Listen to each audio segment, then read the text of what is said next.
こんにちは。眼科専門医の光です。今回は、物が歪んで見える病気、黄斑変光について解説します。真ん中が見えにくい、線が曲がって見える。そんな症状がある方は、この病気の可能性があります。まず、黄斑とは、網膜の中央にある、最も視力が出る場所です。人間は、ここでピントを合わせて、細かい文字や、人の顔を認識しています。黄斑変光は、この黄斑に穴が開いてしまうんです。黄斑変光の主な原因は、硝子体というゼリー状の物質の変化です。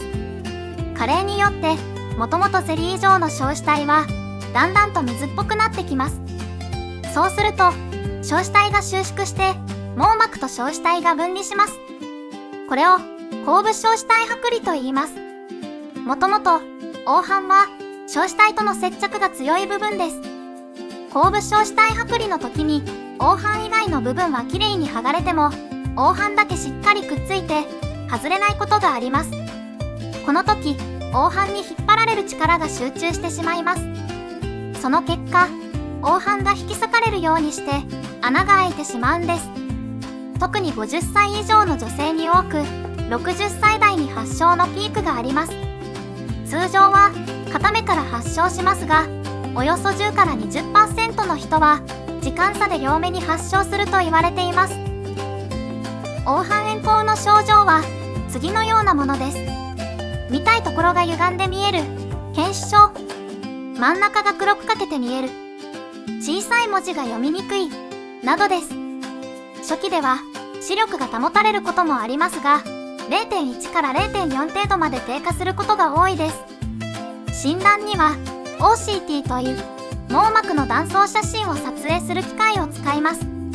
OCT では網膜をミクロ単位で断面撮影できるため、黄斑に開いた穴の大きさや深さが明確にわかります。この情報が手術のタイミングや予後の判断に重要です。黄斑変光は自然に閉じることもありますが、かなり稀ですので、基本的に手術による治療が必要です。手術では、目の中の硝子体をカッターで取り除き、網膜の表面にある水膜、内境界膜を剥がします。最後に、目の中に膨張性のガスを入れて、黄斑を内側からしっかりと押さえます。術後は、数日間うつ伏せの姿勢で過ごし、ガスの圧力で穴が閉じるのを助けます。この手術で、90% 以上の人は穴が閉鎖します。ちなみに、気圧変化で危険なため、ガスが入っている間は飛行機に乗れません。手術後しばらくは、視力が不安定ですが、数週間から数ヶ月で回復してきます。ただし、視力が完全に元通りになるわけではなく、歪みが残る場合もあります。早期に治療した方が、視力の予後は良くなります。黄斑変光を放置すると、穴が大きくなり、黄斑の組織が変性して、視力が 0.1 以下になることもあります。見たいところが見えなくなりますので、日常生活に大きな支障が出ます。早期発見、早期手術が非常に大切です。まとめです。黄斑変光は、加齢による硝子体の収縮で、網膜が引っ張られることによって起こります。主な症状は、中心視野の歪みや、視力低下です。OCT で網膜の断面を確認することで診断できます。治療は硝子体手術とガスタンポナーデです。この手術で約9割が閉鎖し、早期ほど視力回復しやすいです。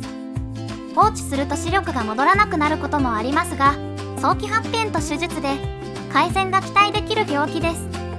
片目ずつ見た時に歪む、真ん中が見づらいと感じたら、早めに眼科で OCT 検査を受けましょう。最後までご視聴いただき、ありがとうございました。